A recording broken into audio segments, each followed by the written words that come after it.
Hello. आज के इस वीडियो में हम रिलेशन एंड फंक्शन के अंतर्गत टाइप्स ऑफ रिलेशन पर डिस्कस करेंगे। Okay, types of relation. Types of a relation. ठीक है, देखिए कोई रिलेशन, हमने जैसे पिछले वीडियो में बताया था कि कोई जो रिलेशन होती है वो रिलेशन किसी सेट के अंडर में डिफाइन होती है, किसी सेट में डिफाइन होती है। तो सबसे पहले हम क्या लिखेंगे, ए रिलेशन। ठीक है, सबसे पहले हम रिलेशन लिखेंगे यहाँ पर कि a relation, suppose a relation R is defined in a set A। ठीक है, ये कोई रिलेशन है वो किसी सेट में डिफाइंड है।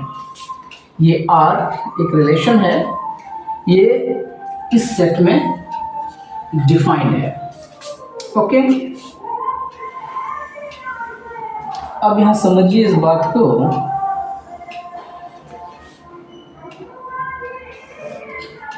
अब आप इस बात को यहाँ पर थोड़ा अच्छे से समझ लेंगे। या इस लाइन को मैं हटा देता हूँ। ठीक है, a relation R is defined in a set A if इस रिलेशन में कोई ऑर्डर्ड पेयर, जो हमने क्या बताया था पिछले क्लास में कि रिलेशन में क्या होती है, कुछ ऑर्डर्ड पेयर होती है जो ऑर्डर्ड पेयर के बीच वो रिलेशन होल्ड करती हैं। तो if A comma A belongs to R, ठीक है, if A comma A belongs to R for all A belongs to the set A। यहाँ पर देखिए जो ये A है इस सेट A का एलिमेंट है, A इस सेट का एलिमेंट है, और इस तरह से इस सेट का एलिमेंट A दोनों पार्ट बराबर होनी चाहिए रिफ्लेक्सिव रिलेशन के लिए। ठीक है, इज कॉल्ड, यहाँ पर लिख देते हैं, इज कॉल्ड रिफ्लेक्सिव रिफ्लेक्सिव। ठीक है, a relation R is defined in a set A is called reflexive if A comma A belongs to, if A comma A belongs to R for all A belongs to A। ठीक है, मतलब A के सभी सदस्य के लिए अगर A comma A अगर रिलेशन में है तब उसको क्या कहेंगे, रिफ्लेक्सिव रिलेशन कहेंगे। अब यहाँ कहेंगे is called symmetric, is called symmetric if A comma B।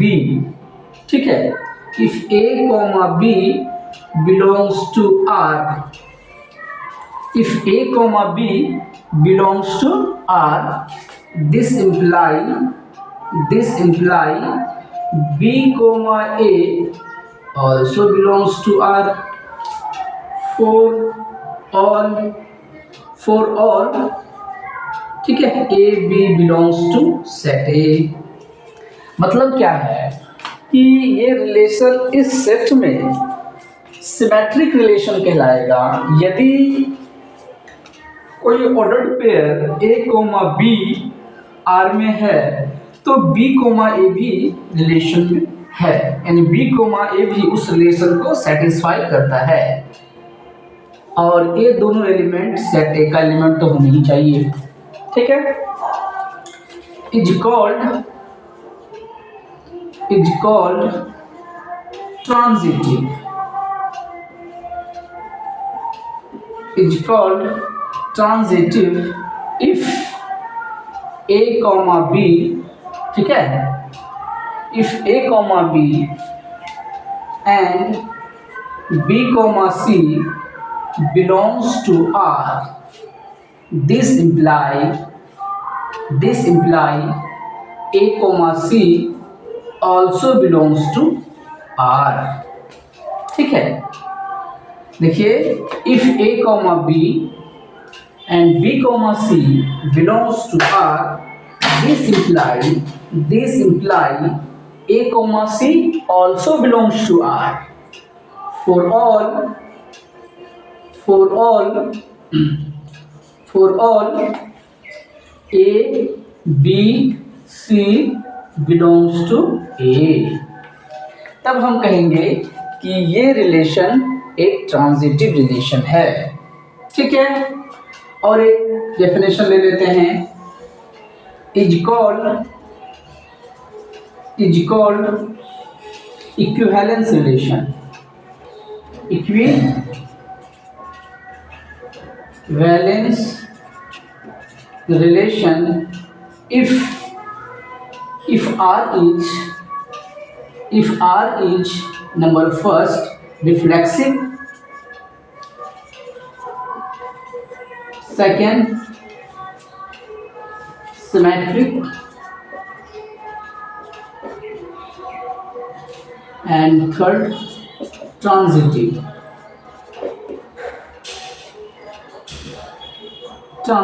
ठीक है, अगर कोई रिलेशन रिफ्लेक्सिव भी है उसी सेट के अंदर में सिमेट्रिक भी है, उसी सेट के अंदर में ट्रांजिटिव भी है, तब वो रिलेशन इक्विवेलेंस रिलेशन कहलाता है। ठीक है, क्लियर। ठीक, अब समझिए, हमने बोला कि कोई रिलेशन सेट ए में है तो सेट ए में कुछ एलिमेंट्स होंगी। सेट में कुछ एलिमेंट्स है, वो एलिमेंट्स अगर उस एलिमेंट्स के दोनों पार्ट अगर ऑर्डर्ड पेयर में बराबर है, सभी एलिमेंट के लिए जो सेट का एलिमेंट है, तब हम उसे कहेंगे रिफ्लेक्सिव। अगर मान लिया ए कॉमा बी उस रिलेशन में होल्ड करता है और बी कॉमा ए भी उस रिलेशन में होल्ड करने लगा, तब हम कहेंगे वो सिमेट्रिक है। अगर ए कॉमा बी दो ऑर्डर्ड पेयर है, ए कॉमा बी और बी कॉमा सी, ये अगर उस रिलेशन को होल्ड करता है, ठीक है, तो अगर ए कॉमा सी भी उस रिलेशन को होल्ड करता है सभी A B C belongs to A के लिए, तब हम कहेंगे वो रिलेशन ट्रांजिटिव रिलेशन है। अगर कोई रिलेशन रिफ्लेक्सिव भी है, सिमेट्रिक भी है, ट्रांजिटिव भी है, तब हम कहेंगे वो कैसा रिलेशन है, इक्विवेलेंस रिलेशन है। ठीक है, अब देखिए इस सेट को हमने जनरलाइज्ड फॉर्म में लिया था। अब हमने क्या किया, इस सेट को मान लिया A इज इक्वल टू 1 2 3, तीन एलिमेंट हमने माना और हमने एक रिलेशन इस सेट में डिफाइन किया 1 1 2 2 3 3। ठीक है, एक और रिलेशन हमने लिया R, ये R1 है, ये R2 है, 2 2, ठीक है, एंड 1 1। ठीक है, अब देखिए एक और रिलेशन हमने यहाँ पर लिया R1, इसी सेट में सेट A इक्वल टू, ये सेट सेम ही है, यही सेट है, तो इस सेट को मैं यहाँ भी मान लेता हूँ अगेन 1 2 3 में R इक्वल टू रिलेशन है 2 3 एंड 3 2। ठीक है, फिर R इक्वल टू हमने माना 1 2 2 3। ठीक, ये R1 है, ये R2 है। यहाँ पर हमने एक रिलेशन डिफाइन किया, सपोज इस सेट के लिए मैंने ये ले लिया R2 और ये R3, ये R3, ये R4, इसको ले लिया R5 सपोज, और सेट तो वही होगी 1 2 3, 1 2 एंड 2 3 एंड 1 3। मैंने R6 ले लिया 3 2 2 1 एंड 3 1। फिर हमने 7 ले लिया 1 2 2 3। ठीक है, अब मैंने यहाँ पर एक सेट लिया रिलेशन लिया R8, क्या है 1 1 1 1 2 2 3 3, ठीक है, एंड 1 2 2 1। सिमिलरली हमने लिया, ठीक है, इस तरह से हमने एक सेट लिया सपोज, राइट। अब देखिए, अब जरा समझिए इस चीज को। यहाँ पर अभी हमने रिलेशन को इस सेट में डिफाइन किया है। अब जरा बताइए कि ये रिलेशन क्या रिफ्लेक्सिव रिलेशन है? फर्स्ट रिलेशन, तो डेफिनेशन के according A belongs to R होना चाहिए for every A belongs to के लिए। तो 1 2 3 एलिमेंट है, एवरी एलिमेंट 1 2 3 है। अब तीनों के लिए देखिए दोनों पार्ट सेम है, 1 1 2 2 3 3। इसका मतलब ये रिफ्लेक्सिव है। क्या R2 रिफ्लेक्सिव है? देखिए 2 2 तो है, 1 1 है, इस सेट में 3 भी है, तो 3 3 नहीं है, इसलिए ये रिफ्लेक्सिव नहीं है। ठीक है, अब चलते हैं इसको, इसमें देखते हैं 1 2 3, इस सेट का एलिमेंट 1 2 3 है। इस सेट में एक रिलेशन डिफाइंड है R3। इस R3 रिलेशन में एक ऑर्डर्ड पेयर को हमने लिया 2 3। हमने क्या लिया 2 3। तो अगर 2 3 लिया तो क्या 3 2 प्रेजेंट है? ये बताइए। अगर इस सेट का कोई एलिमेंट है 2 3, ठीक है, 2 3 है। अगर हमने इस सेट में इसके अकॉर्डिंग माना कि 2 3 है, बिलोंग्स टू R, ठीक है, तो क्या 3 2 भी है इस रिलेशन में? तो है इस रिलेशन में 3 2, ठीक है। और एक बार देखिए, अगर मैं कहूँ इसमें कि 3 2 अगर है, मान लिया सपोज बिलोंग्स टू R, क्या 2 3 है? हाँ है। तो इसका मतलब है क्या? रिफ्लेक्सिव है। ये इसका मतलब देखिए रिफ्लेक्सिव तो ये है। अब यहाँ समझिए कि 3 2 अगर इस रिलेशन में है तो 2 3 भी है, इसका मतलब ये रिलेशन सिमेट्रिक है। ठीक है, अब जरा समझिए 1 2 सपोज बिलोंग्स टू R है, क्या 2 1 बिलोंग्स टू R है? This imply 2 1 does not belongs to R है। देखिए अगर 1 2 बिलोंग्स टू R है तो 2 1 तो इसमें है ही नहीं है। या फिर 2 3 अगर मान लिया हम कंसीडर किया हमने बिलोंग्स टू R, तो 3 2 तो है ही नहीं, इसलिए ये सिमेट्रिक नहीं है, ये है। इसलिए है कि 2 3 बिलोंग्स टू R है, but this imply 3 2 also belongs to R, इसमें प्रेजेंट है। अब जैसे समझते हैं, हमने इस रिलेशन को लिया कि 1 2, देखिए इसका डेफिनेशन क्या है? दो ऑर्डर्ड पेयर अगर R में है तो A C भी उस R में होनी चाहिए, रिलेशन में होनी चाहिए। समझते हैं यहाँ पर 1 2 एंड देखिए जरा 2 3, ये दोनों बिलोंग्स टू R है, तो इसका मतलब 1 3 भी होनी चाहिए। 1 3 this imply 1 3 belongs to R होनी चाहिए, है ना? तो ये है 1 3 है, यस है, तो इसका मतलब ये ट्रांजिटिव रिलेशन है। ठीक है, इसका मतलब क्या है? ये ट्रांजिटिव रिलेशन है। इसके लिए देखिए क्या होनी चाहिए ट्रांजिटिव रिलेशन के लिए कि ये वाला ऑर्डर्ड पेयर इसके बराबर होनी चाहिए, तब 1 3 होनी चाहिए। ठीक है, तब क्या होनी चाहिए? 1 3 होनी चाहिए। Okay right. अब यहाँ समझते हैं R6 को। R6 में देखिए 3,2 एंड 2,1 बिलोंग्स टू तो R है। दिस इम्प्लाई देखिए 3,2 एंड 2,1 और ये कॉमन वाला पार्ट को हटा दीजिएगा तो 3,1 ऑल्सो बिलोंग्स टू R। ये है, इसका मतलब R6 भी ट्रांजिटिव रिलेशन है। अब जरा इसको चेक करते हैं R7 को। देखिए 1,2 एंड 2,3 बिलोंग्स टू तो R है। दिस इम्प्लाई 1,3 भी होनी चाहिए इस रिलेशन में, बट ये नहीं है, इसलिए ये ट्रांजिटिव नहीं है। ठीक, अब यहां समझते हैं इक्विवेलेंस रिलेशन कब होगी। जब कोई रिलेशन किसी सेट के अंदर हो और वो रिलेशन रिफ्लेक्सिव भी हो, सिमेट्रिक भी हो, ट्रांजिटिव भी हो, तब हम उसे कहेंगे इक्विवेलेंस रिलेशन। तो R8 क्या इक्विवेलेंस रिलेशन है? चेक करते हैं। देखिए इक्विवेलेंस के रिलेशन के लिए सबसे पहले रिफ्लेक्सिव चेक करेंगे, सबसे पहले रिफ्लेक्सिव चेक करेंगे। देखिए रिफ्लेक्सिव होने के लिए क्या वो सेट के जितने भी एलिमेंट हैं सबके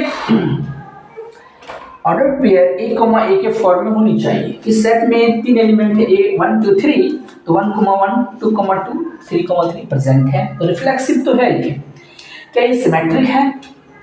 यस, देखिए 1,2 अगर है तो 2,1 भी है, ठीक है, इसका मतलब ये सिमेट्रिक भी है। क्या ट्रांजिटिव है ये?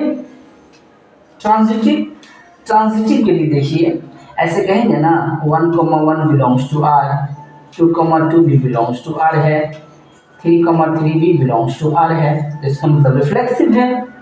अब देखिए 1,2 अगर बिलोंग्स टू R है, this imply 2,1 also belongs to R, ये भी है।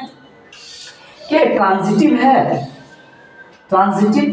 ट्रांजिटिव को दिखाने के लिए कोई एक ऑर्डर पेयर को लेते हैं। जैसे हमने लिया 1,2 एंड 2,1 बिलोंग्स टू तो R है, दिस इम्प्लाई 1,1 भी होनी चाहिए R में। तो देखिए ये अगर ये बराबर है, ये दोनों बराबर है, तो 1,1 जो बच गए वो भी होनी चाहिए, 1,1 भी होनी चाहिए, और 1,1 तो प्रेजेंट है बिलोंग्स टू R, इसका मतलब ये ट्रांजिटिव भी है। जब ये तीनों है तो हम कहेंगे कि ये रिलेशन एक इक्विवेलेंस रिलेशन है। ओके, इसको हम और भी हम अलग तरीके से इसको क्या कर सकते हैं, सोच सकते हैं, और हम एक डेफिनेट और एग्जांपल और एक दे सकते हैं, ठीक है। और हम एक एग्जांपल समझेंगे, इसको और भी क्लियर समझने के लिए, क्लियरली एक्सप्लेन करने के लिए, और हम एक एग्जांपल देने की आपको कोशिश करेंगे और समझाने की कोशिश करेंगे।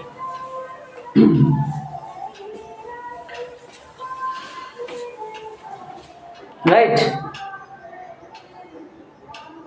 जैसे देखिए क्वेश्चन है ये, आप इस क्वेश्चन को समझिए अच्छे से तो रिलेशन आपकी क्या हो जाएगी, क्लियर हो जाएगी। देखिए रिलेशन फंक्शन बहुत ही अच्छा कॉन्सेप्ट है कैलकुलस को समझने के लिए और मैथमेटिक्स के अदर ब्रांच को, मैथमेटिक्स के अदर पार्ट्स को समझने के लिए। और समझिए कि रिलेशन से ही स्टार्ट हो जाता है, इसलिए आप इन बातों को अब बारीकी से समझने की कोशिश करेंगे। राइट, एक क्वेश्चन है, a relation R in a set A is said to be a let T be the set of, अच्छा क्वेश्चन पहले मैं लिख देता हूँ, let T be the set of all triangles in a plane, ठीक है, let T be the set of all triangles in a plane. Okay,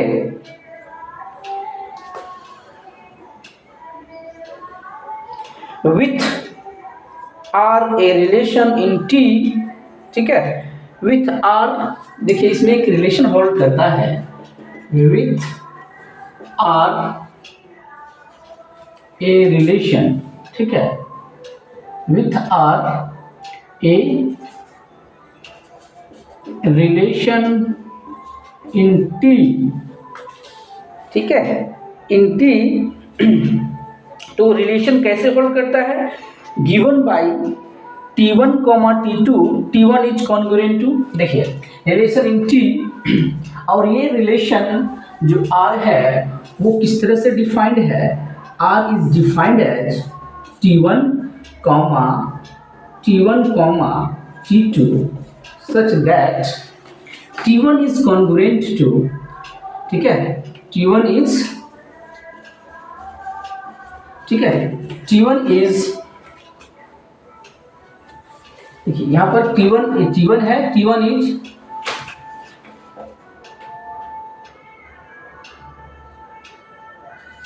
congruent two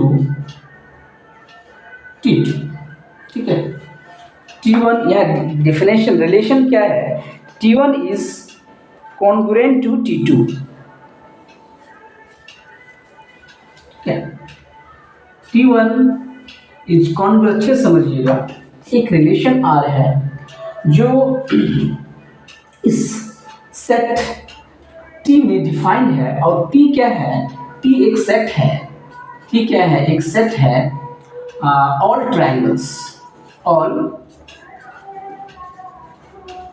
triangles in a plane, देखिए T all triangles in a plane का set है, मतलब all triangles का set है, plane triangles का set है, और इस सेट में एक रिलेशन R डिफाइंड है, इस तरह से है कि इस रिलेशन में T1 T2 के बीच क्या रिलेशन है, T1 is congruent to T2, T1 is congruent to T2। अगर कोई ट्रायंगल दूसरे ट्रायंगल के साथ, अगर मान लिया कि ये ट्रायंगल ABC है और एक ट्रायंगल DEF है, तो ये दोनों, अगर ये दोनों A और A, अगर ये दोनों A B C D E F अगर इस ऑर्डर्ड पेयर में है, इस रिलेशन में है, तो ये दोनों कैसा ट्रायंगल है, ये दोनों कॉन्ग्रुएंट है, ये दोनों कॉन्ग्रुएंट ट्रायंगल है, ये रिलेशन है, ठीक है। तो आपको अब क्वेश्चन करना है कि बताइए कि क्या ये so that R is equivalence relation, so that R is equivalence relation. अब हमको शो करना है कि R एक इक्विवेलेंस रिलेशन है। R कैसा रिलेशन है, इक्विवेलेंस रिलेशन है। इससे पहले हमने बताया था कि R इक्विवेलेंस रिलेशन तभी होगी जब R क्या हो, रिफ्लेक्सिव हो, सिमेट्रिक हो और ट्रांजिटिव हो। तो एक एक करके हमको साबित करना होगा कि ये रिलेशन रिफ्लेक्सिव रिलेशन भी है, और हमको ये देखना होगा, ये साबित करना होगा कि R सिमेट्रिक रिलेशन भी है और R ट्रांजिटिव रिलेशन भी है। तो पहले हम सिमेट्रिक प्रूफ करते हैं। तो सिमेट्रिक के लिए क्या होनी चाहिए कि सभी फॉर ऑल, क्या था सिमेट्रिक का डेफिनेशन, सिमेट्रिक की definition if A, B, if A belongs to R, this imply, ठीक है, this imply if A belongs to R, for all A belongs to capital A, तब हम कहते थे कि ये रिफ्लेक्सिव रिलेशन है, राइट। तब ये क्या है, रिफ्लेक्सिव रिलेशन है। तो हम कहेंगे कि T, क्या T, देखिए सभी ट्रायंगल अपने आप का क्या होता है, अपने आप का कॉन्ग्रुएंट होती हैं। सारे ट्रायंगल्स अपने आप का, जैसे कि मान लिया कि एक ट्रायंगल है ABC, एक ट्रायंगल है, ठीक है, क्या ABC खुद का क्या कॉन्ग्रुएंट नहीं हो सकता, क्या हो सकता ना, नहीं ABC का कॉन्ग्रुएंट है, नहीं हर ट्रायंगल अपने आप क्या होती है, कॉन्ग्रुएंट होती है। अगर हमने कहा कि सभी ट्रायंगल अपने आप की क्या है, कॉन्ग्रुएंट है, यानी T belongs to R, T, अगर मैं ये स्टेटमेंट को लिख दूं कि सभी ट्रायंगल, ऑल ट्रायंगल्स कि all triangles are congruent to, ठीक है, itself,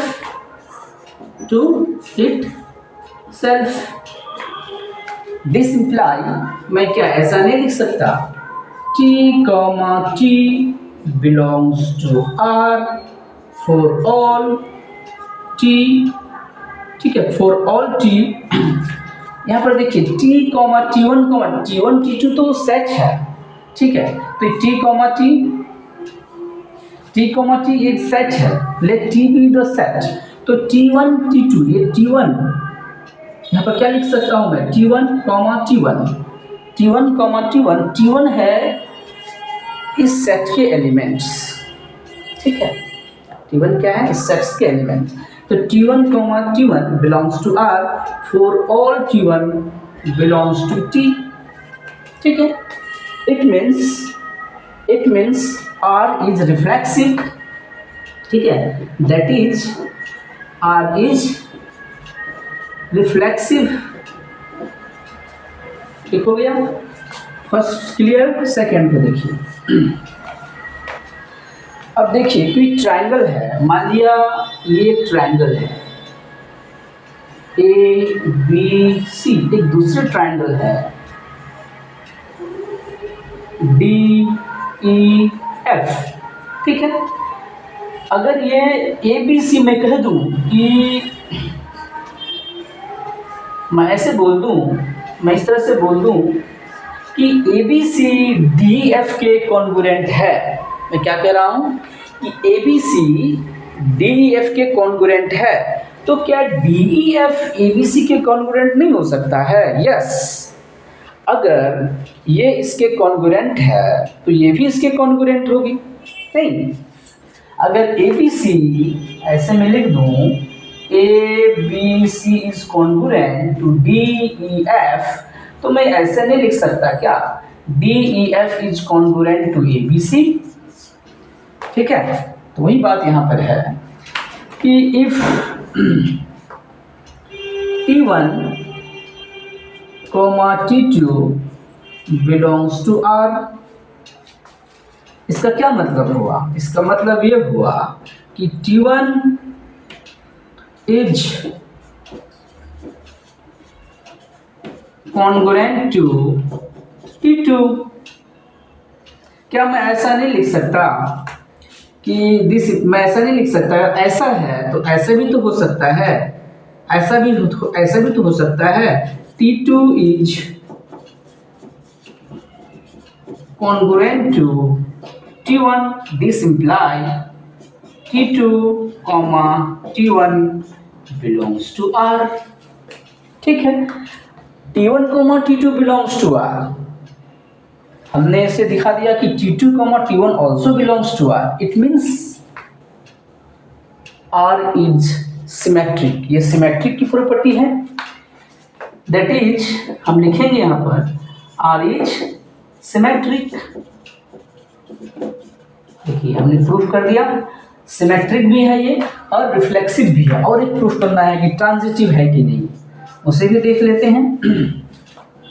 तो ट्रांजिटिव का क्या रिलेशन है, if T1, T2 belongs to R, ठीक है, एंड है ये, ठीक है, तो ऐसे लिखेंगे हम, and T2, T3 belongs to R, इसका क्या मतलब हुआ, इसका मतलब ये हुआ कि T1, ठीक है, T1 is congruent to T2, और इसका क्या मतलब हुआ, एंड यहीं पर लिख देता हूं मैं, and T2 is congruent to T3, देखिए आप समझिए इस चीज को, T1 is congruent to T2 and T2 is congruent to T3, इस चीज को मैं थोड़ा सा फोटो से ग्राफिकली समझाना चाहूँगा। जैसे कि मान लिया एक ABC है, एक ट्रायंगल है और DEF भी एक ट्रायंगल है और ये दोनों क्या है, कॉन्ग्रुएंट है, ठीक है। और DEF कोई तीसरा ट्रायंगल है, कोई तीसरी ट्रायंगल है, मान लिया कि इसको हम क्या मान लें, FGHI मान लेते हैं, GHI। तो इसमें देखिए कि ये दोनों ट्रायंगल कॉन्ग्रुएंट है और ये दोनों ट्रायंगल भी कॉन्ग्रुएंट है। ABC DEF के कॉन्ग्रुएंट है और DEF GHI के कॉन्ग्रुएंट है, यानी ऐसे है ABC is congruent to DEF and it is congruent to GHI। तो ये बताइए कि अगर ये ट्रायंगल इसके कॉन्ग्रुएंट है, बराबर है हम सब कुछ, और ये ट्रायंगल इसके कॉन्ग्रुएंट है, तो क्या ये ट्रायंगल इसके कॉन्ग्रुएंट नहीं हो सकता? यस हो सकता है, ठीक है। दिस इम्प्लाई हम लोग ऐसे लिख सकते हैं ना कि ABC is congruent to GHI। इसी चीज को यहाँ देखना है, T1 is congruent to T2, T2 is congruent to T3। It means ऐसे लिखेंगे कि T1 is congruent to T3। This imply T1, T3 belongs to R। हमने माना था T1, T2 and T2, T3 belongs to R और ये imply कर रहा है कि T1, T3 also belongs to R।